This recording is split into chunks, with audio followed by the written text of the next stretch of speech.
Now, energy is always lost as heat when converting it from one form to another, and that increases entropy. Anytime you lose heat and release it out into the energy, we are increasing the entropy. Recycling may amount to up to 70% of energy and fuel savings since it saves the chemical energy of the original fossil fuels as well. Photosynthesis happens when the chlorophyll in the cells of the plants and algae use the sunlight to create energy. Now, chlorophyll in cells of plants and algae are found in organelles called chloroplasts, and that chlorophyll absorbs light and it changes it to chemical energy through the process of photosynthesis. Photosynthesis involves a series of reactions in which green plants and some other organisms manufacture carbohydrates from carbon dioxide and water using energy from sunlight. So here we have our formula for photosynthesis, but we also need to say energy plus 6 carbohydrates or 6 carbon dioxides plus 6 water molecules produces the sugar plus 6 oxygen molecules. This is how trees help our environment, our atmosphere, by taking out the carbon dioxide and releasing oxygen. Over time, if you looked at a graph of the carbon dioxide levels in the atmosphere and compared it to the start of life with the eukaryotes and the prokaryotes, when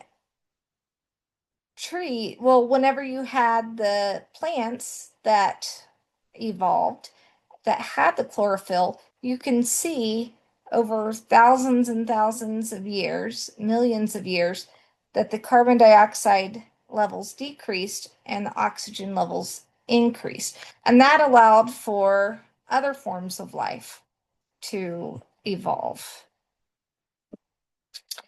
Now, the chlorophyll absorbs the light, which then excites the electrons and in the molecules within the plants.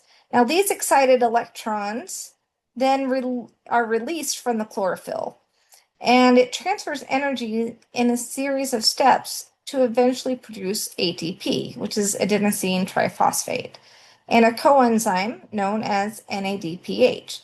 Our bodies also produce ATP and NADPH, but in a different path. ATP is a main energy storehouse in cells, and it plays an important role in respiration. So here is an image of photosynthesis. You have light, you have water from the atmosphere, carbon dioxide from the atmosphere, and by using all of these things, plants are able to create ATP, NADPH, NADP plus, and ADP plus, all in the Calvin cycle. So this is actually pretty interesting, and it produces the sugar that the plants need in order to grow and survive. It's actually really interesting. When you take biology, you'll go further into photosynthesis, but I find it amazing to see the connection with chemistry and life. Now, keep in mind, photosynthesis is an endothermic reaction because it's using the energy from the sun. Now, the NADPH is used to make simple sugars like glucose, and ATP is turned into ADP, adenosine diphosphate, and it provides energy for a series of cyclic reactions. And I also find it amazing how the similarities between photosynthesis and glycolysis in our own bodies have have very similar processes. Now, most reactions in photosynthesis are endothermic because it's absorbing light, and photosynthesis stores energy for the entire food chain. And because you look at it that way, you realize how extremely efficient it is because it's storing all the energy needed. If a cow eats the grass, then it's getting all its energy from photosynthesis initially. And then some of that energy is lost in transfer to the cow because the cow is using some of that energy to survive.